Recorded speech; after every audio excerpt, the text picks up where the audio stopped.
Muy bien, muchísimas gracias, Rubén. Al contrario, para mí es un placer estar aquí contigo y más que un placer, un honor, por supuesto.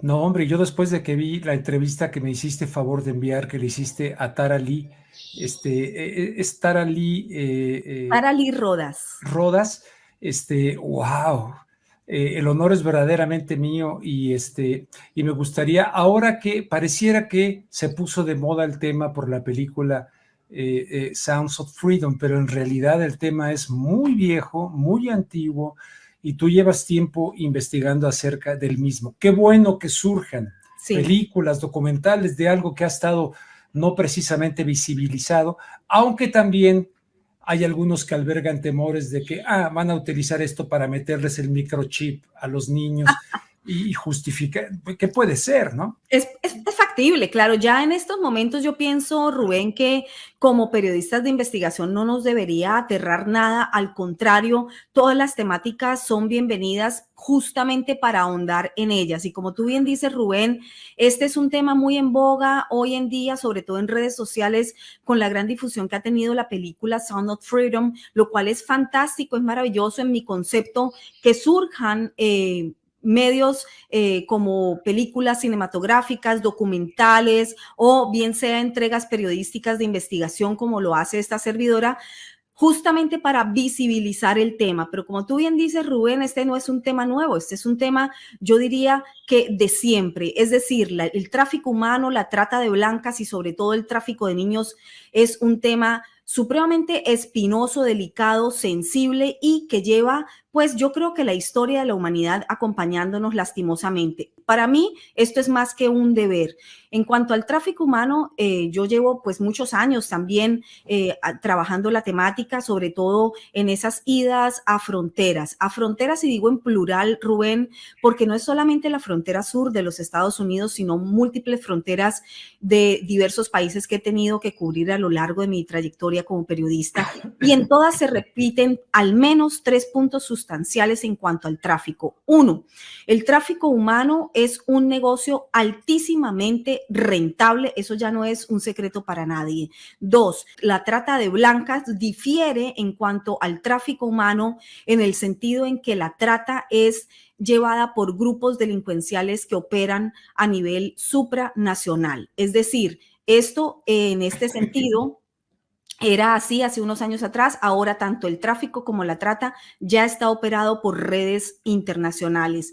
Y tercero, algo que se repite mucho es lo de los niños y yo lo vengo denunciando al menos desde inicios de este siglo, del 2000, porque es cuando me ha tocado ir continuamente a cubrir esa frontera sur de los Estados Unidos y denuncié en su momento cuando trabajaba en medios hegemónicos de comunicación que a los niños los estaban no solamente alquilando de mano en mano como moneda para poder ingresar a los Estados Unidos, sino que también eran niños que se reutilizaban por diferentes traficantes para poder alquilarlos no solamente como moneda de tráfico para entrar o visa para entrar a Estados Unidos y pedir reunificación familiar falsas, sino que también estos niños eran utilizados como mulas para traficar o para que cargaran drogas de un punto a otro, pero con una sustancial diferencia a las mulas de los adultos. Y es que estas mulas niños los mandan para que sean agarrados por las autoridades para así desviar cargas más grandes que envían por otra ruta de drogas. Por lo tanto, estos niños son agarrados, pero como son menores, pues digamos que las leyes son menos severas y esto lo saben los traficantes de drogas. Y tercer punto, el más crítico de todos, también lo denuncié a inicios de este siglo en un medio hegemónico de comunicación y fue dificilísimo que el medio lo emitiera a la luz, ese reportaje, pero finalmente lo logramos sacar, y es que los niños estaban siendo traficados para poder vender sus órganos, es decir, niños vendidos en pedazos.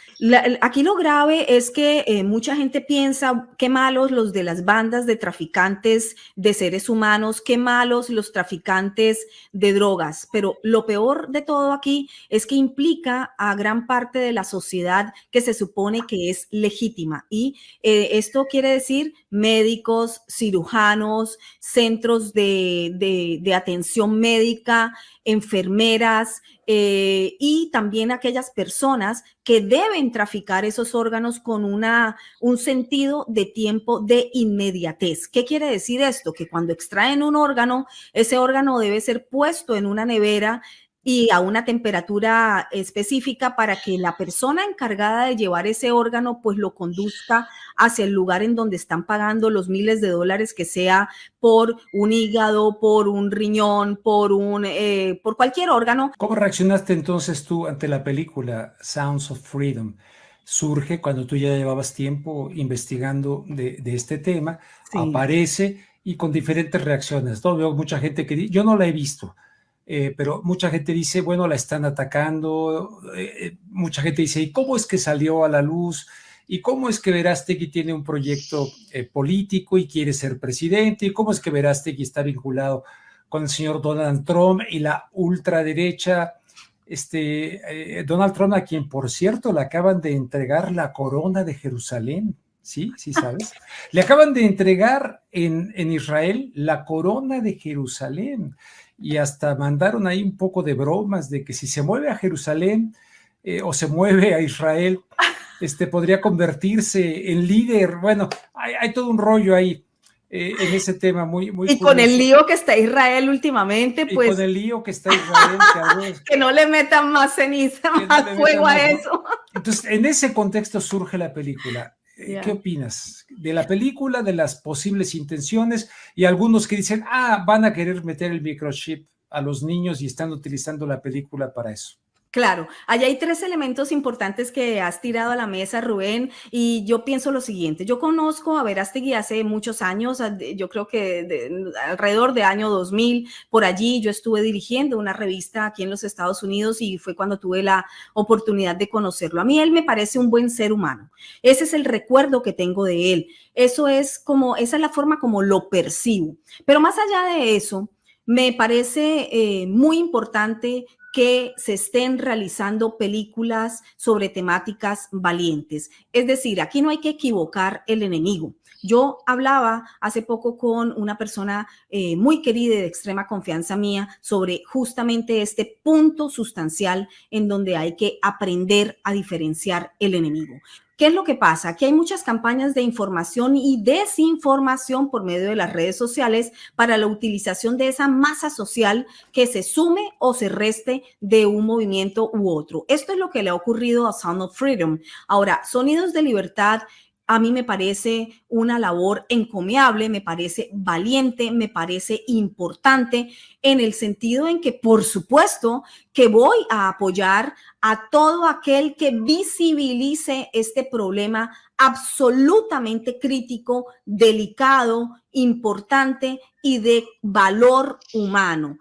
Esto en ese sentido, todo lo que sume funciona, todo lo que sume a visibilizar y hacer que la gente concientice de que esto está ocurriendo en el mundo es importante y hay que apoyarlo desde ese punto. El otro punto para analizar y para equivocar el enemigo es pensar solamente en términos políticos. Yo le diría a aquellas personas y a aquellos medios hegemónicos corruptos e inhumanos e insensibles que atacan la película solamente por defender lineamientos políticos que son tan criminales como los propios criminales que están traficando menores hoy en día. Son cómplices, porque uno no puede acallar una denuncia tan importante simplemente por sobreponer un interés político.